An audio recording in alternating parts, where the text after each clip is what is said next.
Belena with Aspire to the Self on Witchy Wednesday. This week we're going to talk about the Fae, the She. Who are they? What are their origins? And where did they come from? Okay, so when you think of the She, people think that the Fae are all little Tinkerbell things. They're all little Tinkerbell fairies that have wings.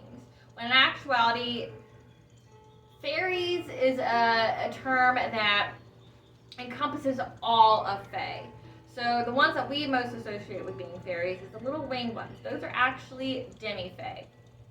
She would be more of a race. They're the ones who in history and mythology were depicted as gods. They were spoken of as like angelic-like and having powers that humans couldn't possibly ever have. When you think of the She, think of nature personified. Think they are full embodiments of nature. They have the abilities to impact those elements. Okay? And, it seems like here recently, or I would say in the past few years, knowledge about them has really started to surface. And it's not just because people are they're just obsessed with Tinkerbell, but it's more so that we live in the nuclear age, and the Fae, the She, they are residing in a reality opposite ours. If you need like a visualization, think of kind of like Harry Potter, how there's a whole other world that the Muggles don't see. It's not literal like that. That's not what I mean. But just think that our minds can only see so many things, and there's many reasons, or there's many theories for why we can't see them. But we live in the nuclear age, which means one misstep from humans means we could kill us all, including them. So as we are being forced to move our consciousness to a higher consciousness and go into that 5D, they are as well. So if you hear of the Morgan, which is not mainstream, she didn't come about in movies or anything like that, like Thor or Odin, but she's starting to come across out of people because it's the activation of people to save the planet, to save our world before we destroy it. And I'm going to read to you, because I have everything that's fact-based for the She, the Fae, but they reside in places, they say in hills or under hills, as well as they are found in nature, where nature is wild and grown as it will, and it's untouched by humans. So you see them in parks where humans aren't privy to go. You would see them, or you would feel them, I should say. You would feel them when you go into the woods, or if you go into the forest, and you feel as if you are being heavily watched, that you're not alone, but there's not a person for miles. You are probably being watched by one of them.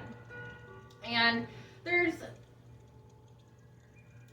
as I stated before, there's different types. So you have the demi-fae, which is the winged ones. And then you have the She, like I said, they're more referred to as celestial. And I'll get into that here in just a second. So I'm going to read an excerpt to you from Celtic Visions by Caitlin Matthews. The people of peace. This advice from the mouth of a fairy reminds us that respect is the basis of all relationships. Nowhere in Celtic lore is this more important than in our dealings with the fairies, especially now that so mighty a gulf lies between traditional and 21st century understandings of fairies. What are now considered to be imaginary dragon-fly winged beings of tiny size, of no account in traditional lore, are considered to be dangerous, capable of inflicting harm or death upon people and livestock. Their haunts were, by common consent, avoided by humans. Few would now be afraid of or respectful to any modern fairy concocted by human imagination. This is why the true people of peace are called fairies in this book, to distinguish them from the trivialized fairies of modern delusion. Fairies are traditionally held to be the elder race that inhabited the earth before humankind. They are beings of power and influence who have the primary governance of the earth, personifications of nature. sea and air. They are neither tiny nor insubstantial, and their influence is so powerful that it can be deadly if the contract between humans and fairies is not impeccably upheld. Which this book, The Secret Commonwealth of Elves, Fauns, and Fairies by Robert Kirk, who was a big religious Christian leader back in the 1600s. So writing this book could have destroyed his career, could have destroyed his livelihood. But he goes over the contracts between the Sidhe and the Fae. So the Sidhe and the Fae have never went anywhere. They are recorded in mythology, they're recorded in lore, they're recorded in so many different areas of the world, and they all have the same commonality as far as that it's nothing new, that human beings have been trying for forever to figure out what and who they are and what they want. There's actual podcasts and channels. There's the Scary Fairy Godmother, where she goes over past accounts of interactions with the fairies as well as current interactions with the fairies, and then there's others like Lore, that channel, or the Gods of Appalachia. They mention them in there as well. So this is a book that goes into that. Many Irish stories tell of earthly conflicts that begin as a result of an injury to individual fairies brought about by human greed or thoughtlessness. Considerable bodies of fairy lore exist throughout Britain and Ireland relating to the nature of fairies, called the Sea, or the People of Peace in Ireland, and the Tylwyth Teg, or the Fair Folk in Britain. There is a common belief among the Gauls that fairies are the elder race, and that they came to earth after Lucifer and the fallen angels began the descent to their own realm. When the Creator saw that heaven's doors were open and that others of the heavenly realm were being sucked out of it, a command was given that those who were out should remain out, and those who were in should remain in. The beings who had been sucked out in Lucifer's wake found themselves exiled in the middle realm of earth, where they made their home. The elder fairies of Ireland, the Tuatha De Danann, are the lordly ones of the Hollow Hills. Rather than being of diminutive size, they are somewhat larger than humans. So if you think of this, the Bible goes into giants, like a people that were beyond size. Think of the Egyptian pharaohs. I believe it was the first book. They talk about these beings that were way bigger, way vast, and have more power. And so I mean, you have it explained in Christianity in different ways. And I'm going to go over more stories and more theories of them here in a minute.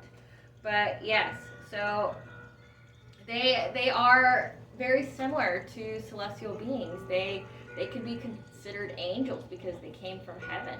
At least that's the lore. Or, I mean, if you think that they're aliens, there's that too. But either way, they are a race outside of ours that has lived by us, with us, just out of our sight. When you think of the Sidhe and why they are important now, they can appear in dreams. Like I said, when you're being watched in the woods. I also, like I stated before, our world is in danger, and they are calling people to rise up, to level up, so that way we don't destroy our world. So that way, if you see, there's a huge shift to spirituality now. There's a huge shift to other spiritualities than the monotheistic ones that really worship nature or worship the collective unconscious and consciousness, that we are all one. There's a lot of focus in that area now, and that I believe that is why, because we are being called by them to stop before we destroy ourselves. Another way that they come across is that they are shadow people, meaning that if you see shadows move, it's not an indication that it's evil. Shadow people would be, you see a shadow, but you can't see through it, as if it were a shadow, you would be able to see through it. If you see it move. And you would just see it in a outline of a person. Another way you could see them is if, like, from the corner of your eye, you see an outline, Like, I'm going to give another Harry Potter reference, which is, I think, the invisibility cloak. When Harry Potter moves, you know, you can still see the outline of his frame. With them, you can see the outline of them if they move, but it's only through the corner of your eye. Keep in mind, they will only let you see them if they want you to see them, which in most cases they don't. They're also shapeshifters, so they take form of animals. So like think birds, which if you see a bird feather, it's a sign that somebody's watching you, that they're looking out for you, they're protecting you, that you have the divine's attention. Previous cultures called them gods. I mean, you have the Norse and all their gods, which I'm going to go into that. So I made a makeshift map. Don't make fun. It wasn't my best. Okay. So here you have Europe. Okay, it's a brief little drawing of Europe. Here you have England, Scotland, and here you have Ireland. Now, the Gauls, the Celts, they were all here in Europe. Primarily, I would say, in the Spain, France, and Italy area because of how the Vikings migrated. So anywhere the Vikings migrated, they brought their ideas and traditions with them. But when you look through history and mythology, they have lots of accounts of the gods, which is called different names. So for the Irish goddess, the Morgan, in Italy, she was called Minerva. Rome. In Rome, she was called Minerva. And then in Denmark, she was called Freya. So you have the same divine feminine energy of the warrior, of darker aspects of like life, death, and rebirth, which is what this is. Life, death, rebirth, maid, mother, and crone. If you have a Christianity perspective, it would be the Father, Son, Holy Spirit, the divine three, the divine Trinity. Well, they have it for the divine feminine as well. It's not exclusive to males as Christianity would have you believe. And the whole point of knowing this is that their stories are very similar. So when I go over with you the different theories of how they came to be, how they are invisible, who and what they are, it's told by different civilizations. But because of the communication, the migration patterns of these, they have books called the Book of Invasions, which goes into Ireland and how the Sidhe came about to be in Ireland. So a very brief, condensed version, which there's plenty of books out there to go into all that with you. It's basically, you have Noah's descendant, I want to say her name's Circe or something like that. She comes to Ireland, then there's migration to Spain, and there's migration back, there's migration to Italy, and then there's migration back, and then, like there's the going of across the Isles here. But the Tuatha De Danann, so the children of Danu, the children of the divine feminine, they were the first major account of the Sidhe and how people worship them, how their role in history. The Bible and the stories told in Christianity in Ireland, they name the Sidhe as a pivotal player in the Book of Invasions. So you have a complete other religion that validates that they did exist, and it's a complete foundation of the history of Ireland if you try to research any of it. And they rested in Ulster up here, so Northern Ireland, or by Northern Ireland. And their descendants, they did mate with humans, but I'm not going to talk about that today. But so a story that goes into this. Christianity, when they spread throughout Europe, and you have the Crusades and the spreading of that. Well, all they did was build their cathedrals over the already existent pagan sites.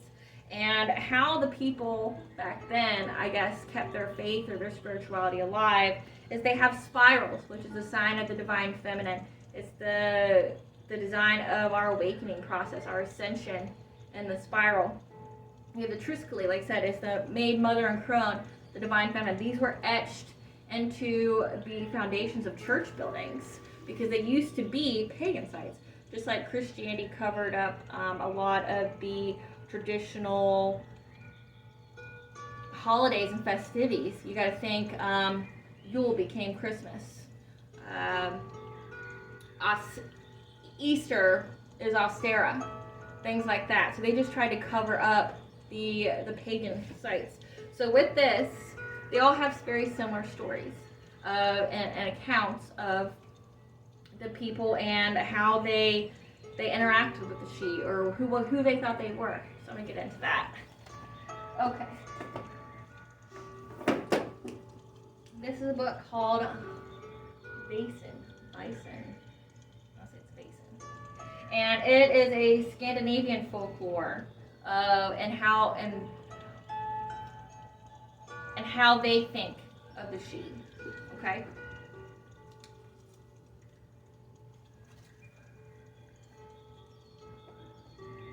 Okay. And so we're going to get into the origins. And then we'll get into the other things. Origins. See, this has nice pictures in it. But essentially this book goes through every single nature spirit that they've witnessed. And it's a way to teach children as well as their stories, like Grimm's fairy tales, all those. It's a way to teach children not only about their environment, but also what to be wary of. Okay. There are many explanations about the origins of supernatural creatures. Some believe they are the ancient minor deities who ruled over mountains and lakes in pagan times. Once actively worshipped by humans, they were later forced out by Christianity. You got St. Patrick, which one of my videos will describe how he wasn't a great guy, and he literally used God to curse people. Which, if you know anything about witchcraft, you cannot curse anybody and have a great life. Like what you put out, you get back. But they didn't disappear entirely, although they now live a more unobtrusive existence and their influence is fading. This might explain the hostility they sometimes show towards the humans who abandon them, just like God abandoned them. Other myths about their origin have their roots in the Bible. Some medieval legends mention Adam's first wife before he married Eve. She was called Lilith, and like the animals, had to give birth every year. Ugh, how awful. However, she was obstinate and free-spirited, and God thought her an unsuitable wife for Adam. So he created Eve instead, and consigned Lilith and her offspring to the underworld and the deep, dark forests. According to some, God felt sorry for Lilith and her solitude and gave her a husband, Ulfr, and their descendants came to be trolls, wights, and other supernatural beings. Another story tells of how Eve was washing her children in a stream one day. God passed by while walking through his creation and asked Eve to show him her children. She had only managed to wash half the children, and these were the ones she showed to God, hiding the dirty ones behind her back. But the Heavenly Father would not be fooled. Whatever people hide from God will be kept hidden from people, he proclaimed. The children Eve had washed became the ancestors of mankind, while the others lived in a hidden world and became invisible spirits. God is not always portrayed as a paragon of justice in medieval myths. A third legend concerns Lucifer, the angel who became Satan. When God created the earth, he also created a number of spirits and angels. Of them was Lucifer, the most powerful, most wise and beautiful, the bearer of light. Lucifer became more and more jealous because God was squandering so much love on humans. One day, he and a horde of other angels rebelled and war broke out. Eventually, God cast Lucifer and his followers out of heaven. These fallen angels ended up in hell and became devils and demons. But in the commotion, other spirits, not really involved in the rebellion, were expelled as well. They couldn't return to heaven because God had sealed the gates to paradise, but they did not belong in hell either. They spread across the world and made their homes in the mountains, forests, and lakes, and became their guardians.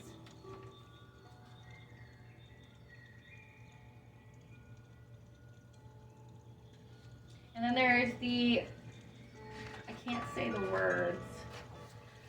but it's a Norse word. Norse mythology tells of Alcifar, light elves, and Svartalfar, or Dalkafar, dark elves, supernatural beings who had power over the elements, even though they weren't gods. The light elves were beautiful and belonged to the gods of fertility, Frigg. They lived with him at Altham, one of the 9 worlds held up by the immense tree Urisil. The dark elves were ugly dwarfs who dwelt in Svartalfheim. They were extremely skillful metal workers and produced many of the gods' magical items, such as Thor's hammer, Mjolnir.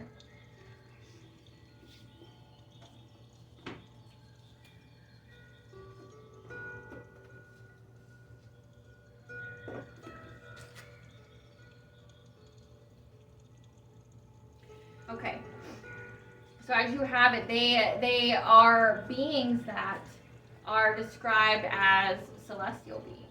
So in this book, The Secret Commonwealth of Elves, Fauns, and Fairies, like I said, written by a prestigious Christian man, he risked a lot to write this book, and he describes them as subterranean inhabitants and material metaphors that recall the language of the poet John Donne when Kirk describes fairies as of the middle nature betwixt man and angel, and then restlessly reaches for the right image to evoke their nature. Light, changeable bodies, somewhat of the nature of a condensed cloud. Sponges, thin and deficient, or of congealed air. Chameleon-like bodies that swim in the air. So, I mean, if you've ever witnessed an angel, angels, at least from what I have accounted for or that I've seen, I've literally just seen an outline of a form of a person, but it's just light, and it's kind of like the side of the eye thing. You look, you'll see the light. It's there, it's gone. I've only seen a face a handful of times, but if anything, I just see the light. And he says that they are distinct orders of angels, assuredly I believe, but what they are I cannot tell. They are creatures that have not so much of a body as flesh is, as froth is, as vapor is, as a sigh is, and yet with a touch they shall molder a rock into less atoms, and the sand that it stands upon, and the milestone into smaller flowers, then it grinds. They hang between the nature of God and the nature of man, and are of middle condition.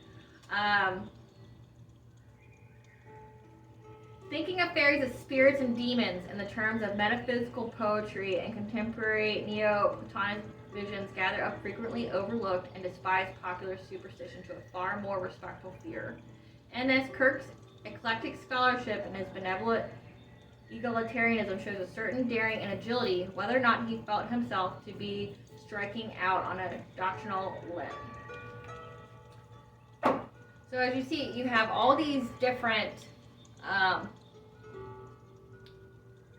regions. You have all these different societies that have their own explanation of what they are and who they are. And they all kind of think that they are of the divine. That's why they were worshipped as gods back in the times before Christianity. They are like, I would say they're God's children, but they are neither evil or good. I mean, you have the different classes. You have the Seelie and the Unseelie courts, which I will go over them more in depth in a later video. But essentially, the Seelie are big on morals. They're big on contracts. They're big on rules. And once those are established, they will follow them. The Unseelie, they're kind of rebels, and they're portrayed as evil. They're not. They're just the more unpleasant aspects of life, like death, rebirth. They have this thing called a Lananchi, and that's where they take energy from something else. They absorb someone else's or something's energy and use it for themselves. They're the fairy lover that's in a lot of stories. So just darker aspects, and they feed off of like greed. So they would create situations with humans to direct them in that way. So it's kind of, you can kind of see how people would view the Unseelie as evil, but they're really not. Just their sense of morality is different. So But they are divine beings, and they're the ones who give us messages, like angel numbers, the touch, the energetical touch that you will feel from them. Like I said, they can come at you in dreams. I have plenty of stories where people have had dreams about them, myself included. But I mean, we're just talking in history. They have accounts of where something came to them in a dream that they've never met before and told them where to go and what to do. And when they followed it, they had some kind of action of fate happen to them. So they do have a purpose out there. And then I'm going to read you. So here would be another theory. This is also from the Celtic Visions again, which this is a great book if you are of a hereditary pagan, you're a hereditary witch, which is passed down through your mother's side. If you are of that, this is a good book for you. Sorry, my cat's ridiculous. And in this, there's an excerpt called The Dialogue of Two Worlds. When the time came for the Tuatha De Danann to retire from the affairs of the world and to enter into the hollow hills as the fairy folk, Manan, the great god of the other world, arranged how things would be. This is going to go into why they are invisible to us, along with the other stories that I just read. He assigned a special house to each family and gave 3 gifts that would protect them. By means of the Fethfida, or the invisible protection, no mortal could see them. By means of the feast of Gloib, it's a Celtic word, they would escape age and decay. By means of an ever-renewing pig, they would be eternally nourished. Then the Tuatha could be safe within land of promise. This cordon of invisibility about the other world typifies our everyday approach to it, which is generally to ignore anything not apparent to our senses. But from the perspective of the seer, the physical and other worlds are not diametrically opposed as our sight beholds, thinking the visible world alone to be the real world. The dialogue between both shores is forever calling, although many regard steering our lives by the dialogue as fey and chancy. Daring to enter into dialogue with both sides of reality requires courage and faithfulness, certainly. So if you go through some lore of the Sidhe, they do respond to God, which I will go over how to protect yourself from them as well. Just to be on the cautious side, because you should be. Because if you insult them in any kind of way, you're not talking of just making, just having a little bit of luck withdrawn from you. You're talking like entire bloodlines could be cursed. Generational curses that are outside of just trauma. Okay, so we went over the Sidhe. Who are they? What are they? What do they want? They want us to be able to live in a world. They want us not to destroy it, to destroy nature. They're trying to get us to wake up and to not worship our environment, but to put energy, positive energy into our environment, to create life that sustains us before we reach the too late point. How they would even get to the United States. You got immigrants that came over here, and they brought with them their traditions, their gods, and that's my experience. They followed families.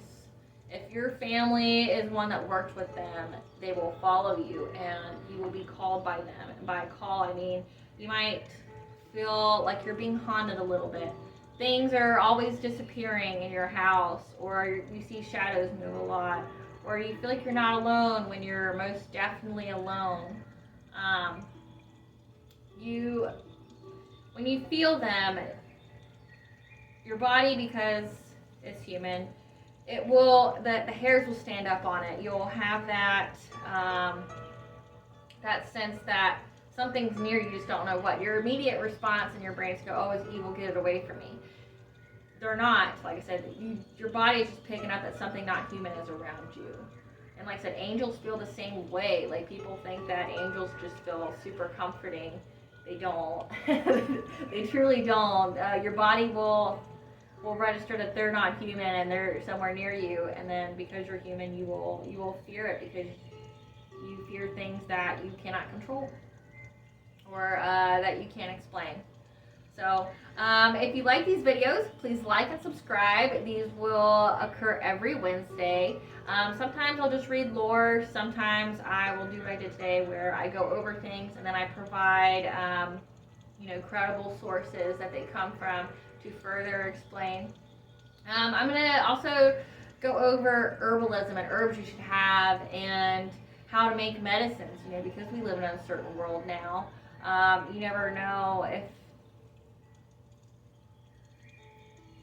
we can't trust the pharmaceutical companies, so it's just good to know the basics, like antihistamines, anti-inflammatories, coolants, stuff like that. So I'll be going over that in these videos that occur every Wednesday. Well, until next time, it's Belana the Spark itself. Bye, guys.